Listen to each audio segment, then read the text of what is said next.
Hey there, and welcome back to Garage Time. Today's project is to install these super cool 8-inch Harbor Freight wheels onto my 1989 Porsche 911.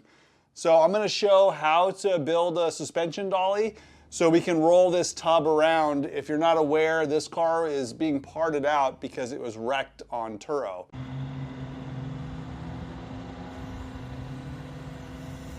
This is a G50 car. So as we get underneath, we'll talk about some of the suspension differences and some of the chassis differences on the G50. Extra stiff torsion bars in the back. So the shocks are removed, but I can feel that the spring pressure of the torsion bars is pretty significant.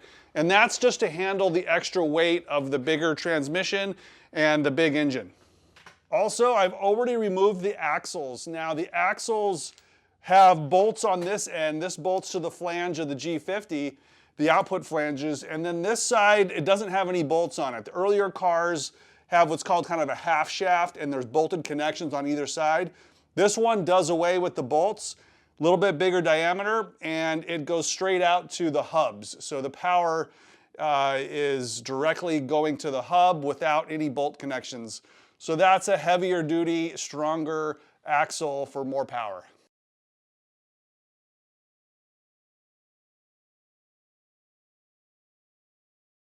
See how those axles go right through the hub there, no bolts. Also underneath here is the torsion tube. It goes from left to right of the car. And because the G50 is bulkier, Porsche had to revise the torsion tube. See this big U-shaped cut out of there? So that is significantly weaker as a torsion tube, as it has this big cut out of it. But to make up for that, they've added some heavy brackets, and then it's actually attached here with bracketry up to the body of the car. So now you're using the sheet metal tub to help stiffen this torsion tube as these load points for the suspension are constantly pushing and pulling on it. This is a modification I had done to my earlier car, Mac. I did camber boxes here so I can adjust these pivot points. But making the connection between the torsion tube, even when it's full size, and the body is something that Porsche did in the early cars too, and it does make a lot of sense for stiffening. Now this is the left side arm. This is the one that was most likely bent, and that's good for me because I want to build a tool that checks if these arms are bent or not, because I suspect the one in my yellow 911 Mac, I suspect that one's bent. I thought I saw something different in the wheelbase between the left and the right. So it's likely that this might be bent, and on Mac too. So there's a tool, a factory tool you use to check it. I might make my own tool for that.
These lower caliper bolts are kind of hard to get to, but I got this long 19mm wrench that really seems to do the trick pretty easily. You just feel around for that 19. Get it on there, pull. Hammer time.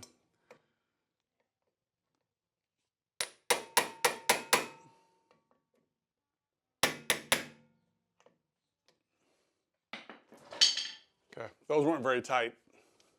Now these rotors aren't really specific to G50, but they are specific to Carrera. So the Carrera has a thicker rotor, so there's just more room for vents for cooling of the rotor. So these things do run cooler. You get more brake capacity with these Carrera rotors. That's what's on Mac, the same size.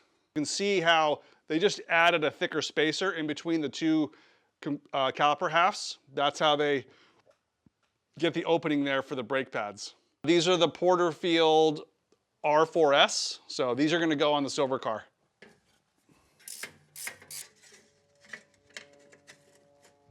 Better weight on that one.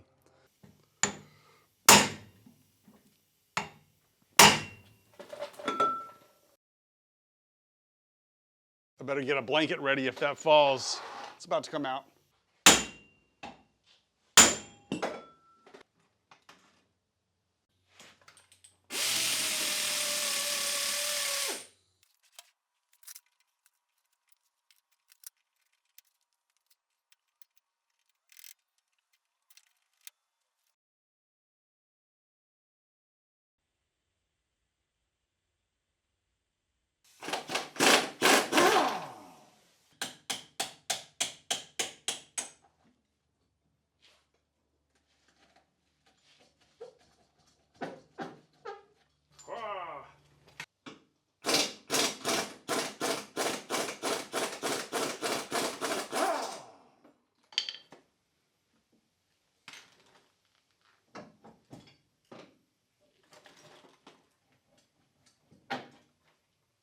Number 2.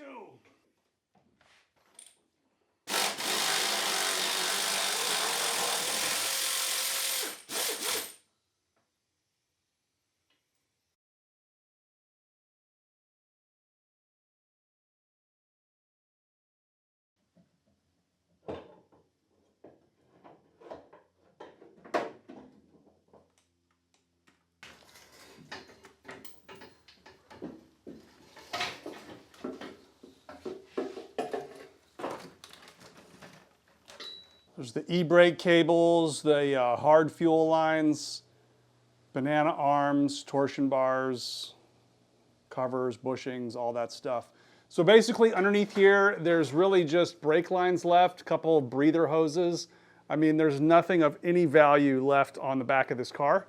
So I'm leaving the top on the car because I'm storing it outside with a car cover, and it just works better with the top on. The top is not that hard to get off. Oh, and I forgot this latch piece. I'll take that off right now. But I want this to roll onto a tow truck as well. I want this out of here as quickly as possible. My plan is to put this on eBay in about a week or two with a no reserve $1 bid. Oh, and these bars are 25.1, so with paint and grease. Yeah, 25 millimeter rear torsion bars. That's for the 89 G50. I presume that's stock.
Okay, so that's what I had planned for the Dolly. Just gonna go ahead and let it down now and see if it can support the weight. This says 1,100 pounds per wheel. Whee! I can roll it in and out of the garage. Not too bad, so that's what I wanted. Let's hope they hold up. All I gotta do is get rid of this car. I didn't quite get them in the center of the wheel well, but who cares? So that was exhausting, getting all the heavy suspension off the back. I think the front will be a little bit easier, but I don't know. We'll do that another day. This car is going on eBay, no reserve, starting at $1. So this, I don't know really what to price it. I don't really know what it's gonna sell for, but someone will buy it, and it's either a hot rod candidate, it's gonna be sold for the VIN, someone's gonna switch the VIN, or it's going to be fixed. I hope it gets fixed, but it's a lot of work. So cheers to the next guy, and we'll see you guys next week. Hopefully a 356 video. I think the chrome is almost done. So we'll be putting some chrome on the 356. That will be fun. Thank you.